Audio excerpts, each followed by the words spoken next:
In this how to use treasure map in a Fisch guide, I'm going to walk you through how this works. So if you go through the starting things in the game, you will get your first GPS over here, which costs you just 100 cents, so not a great deal of money. And for me, I think I then had a treasure map that appeared on there. And if we look at that treasure map, you can see I've got all coordinates here. But when you first get the treasure map, some are missing, and there's a little hint that it says, which is visit Forsaken Shores to fix the map for all coordinates. I'm going to show you how to do that, because you will need to do that. So what we want to do now is get to Forsaken Shores, which is a short boat ride away, and it's shorter if you can afford a better boat and if you're higher level. If you're not though, don't worry, you can get there with a rowboat. It'll just take a little bit longer. Talk to the ship right here, and then say I'd like to see my ships. And if you don't own any, buy the rowboat, which will set you back something like 500 cents or thereabouts. Once you purchase it, you can choose spawn to spawn the rowboat. I'm actually higher level, so I've got the hovercraft, so I'm going to spawn that just for speed. So there's my hovercraft. So now we're on the hovercraft. Let's sit down and go. You can see somebody's joining us for the ride. And we're off to Forsaken Shores.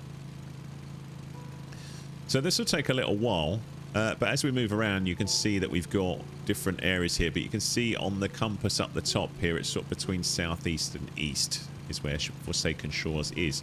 So it will take you longer with a rowboat, but you'll see in this, it doesn't take long at all.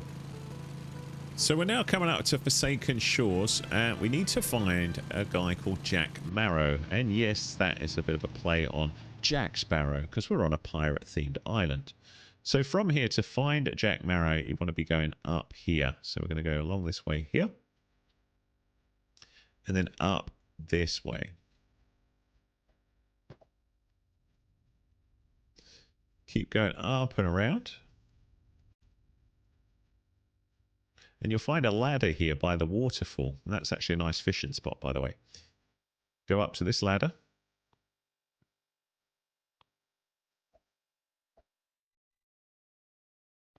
And up again. And you can see that it's quite hard to get to this area. But if you just jump here, you can get to this ladder here. Or just carefully drop down. There we go. And this is Jack Marrow. So what you want to be doing there, which I'll cut to, because I did this before, because my map is already unlocked. So you see we've got, can you fix my map? Make sure you've selected the map here, and then pick that one. And you can see now it's fixed. Now, once you've got that, you will then see your coordinates here, and we need to compare that to the GPS system that we've got. So you want to be writing those coordinates down. And the treasure chest may show a variety of different things. And here's a trick that you can do, and I'm going to do this for you just to show you how this works.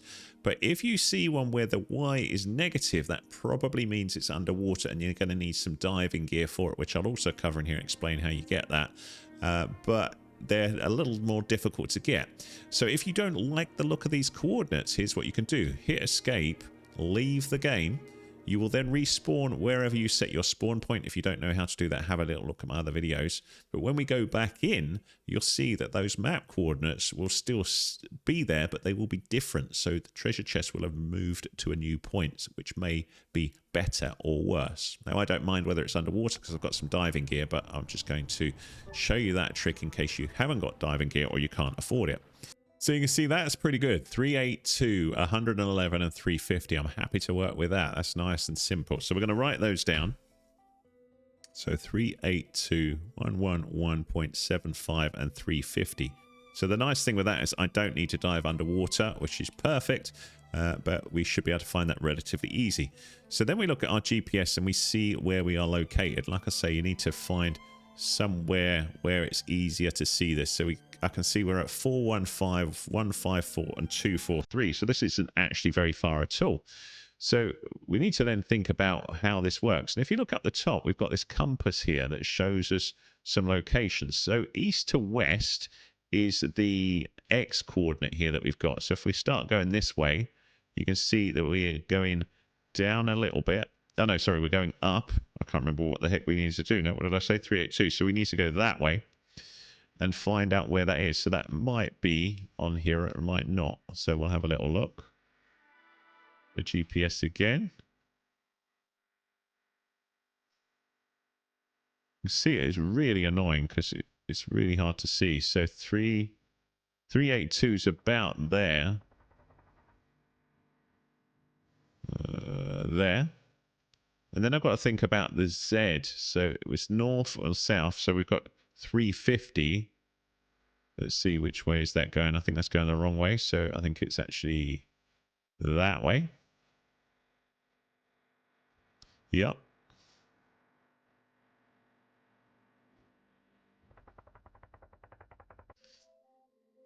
Now this suggests that it's just underneath here somewhere.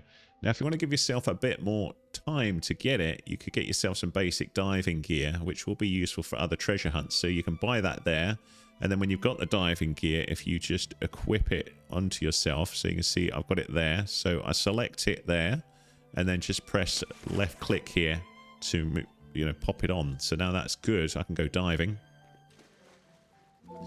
And check it out. There is our treasure. So we'll open that. And we've earned Fillionaire. So that's what we've got for doing it. So the Fillionaire is a little scratch card here where we can have something lucky here depending on what we get. Let's see. Click your numbers to scratch and reveal. Win up to 10,000. So let's have a little look. 4. We won 500. We won another 500. Didn't win anything on that one. Or that one, but we got 1,000 cents for doing it. So you can see if we'd have spent 3,000 on the diving gear, we've made a loss on this particular one. But you get the idea that that's pretty good. So there you go. That's how to use treasure maps in Fish. I hope that helped you out. If it did, thumbs up please, much appreciated. Any comments welcome. If you need more help with the game, let me know with what I'll try and help in a future video. Cheers.